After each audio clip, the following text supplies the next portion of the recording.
Well, hey folks, Brad here.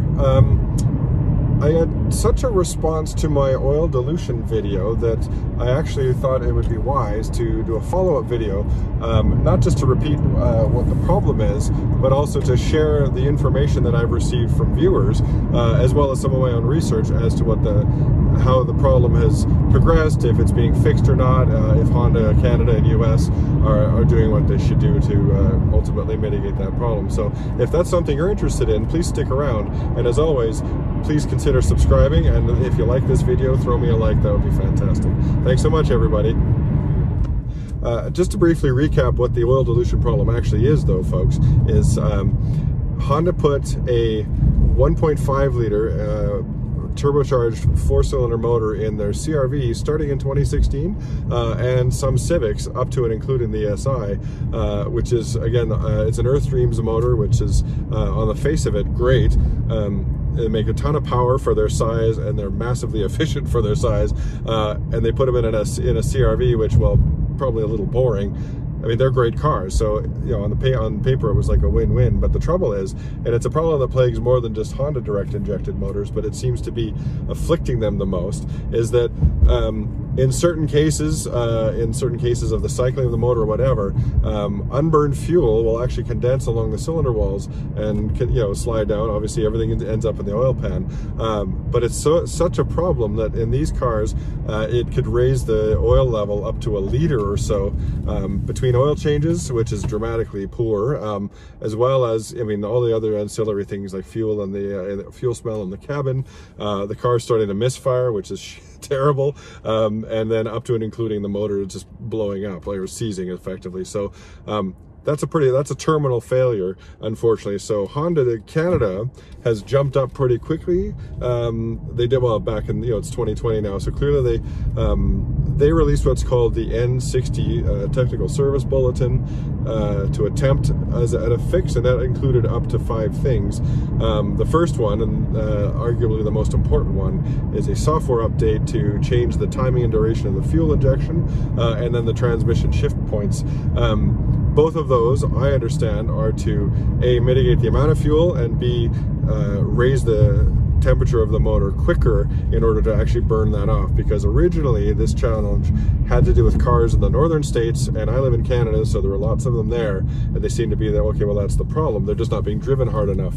However, regrettably, they have started popping up all over the states, some as far south as Texas, so it's clearly not only limited to cars in these climates, and at the end of the day, it's a pretty catastrophic failure, like I said. So beyond the software updates, they do an oil change and a new drain plug, which is what they do. That's clearly just to make sure that there's no more contaminated oil in the car. And then they would actually replace the climate control system. So again, oil change is just a mitigation, clearly. The other 3, I guess, are really an attempt to make the car heat up quicker and stay hot longer. And at the end of the day, what you're all here to hear, I would suspect, is, well, has it worked? You know, I have one of these cars, or maybe you do, or maybe you're thinking about buying an SI, something like that. These are great cars. Do they still have this problem? The short answer is, it seems that in more than one case, the answer is yes. People have written into me after my first video and said, you know, they've run the gamut from it's not really an issue, it's common to all direct injected cars, especially turbo cars, and it really wasn't that big of an issue, and now that the Honda's issued a fix, I feel confident that I'm fine. The other side of that coin, all the way clearly, is it's a big problem. It's affected me personally.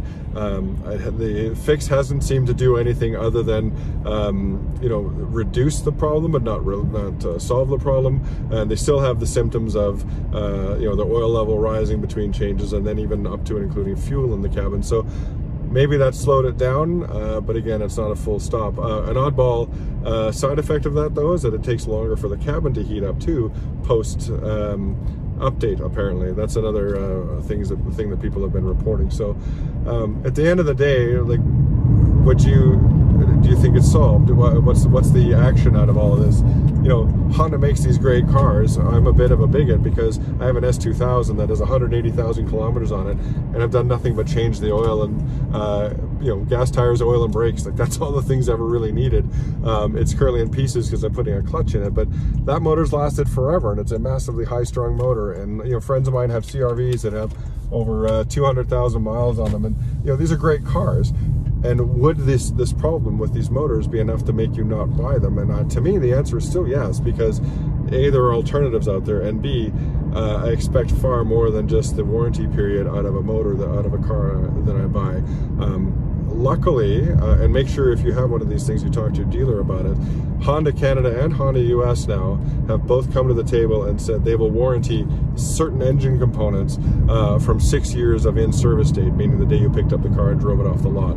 So make sure if you have one of these things that you pay attention to that, the date of in-service, and make sure you get that on your warranty. The last I saw, they did not have a list of what those components are, because I think ultimately Honda's not sure what components will fail with this problem. So I personally, my gut feeling, again, for whatever that's worth, I don't think the problem is solved.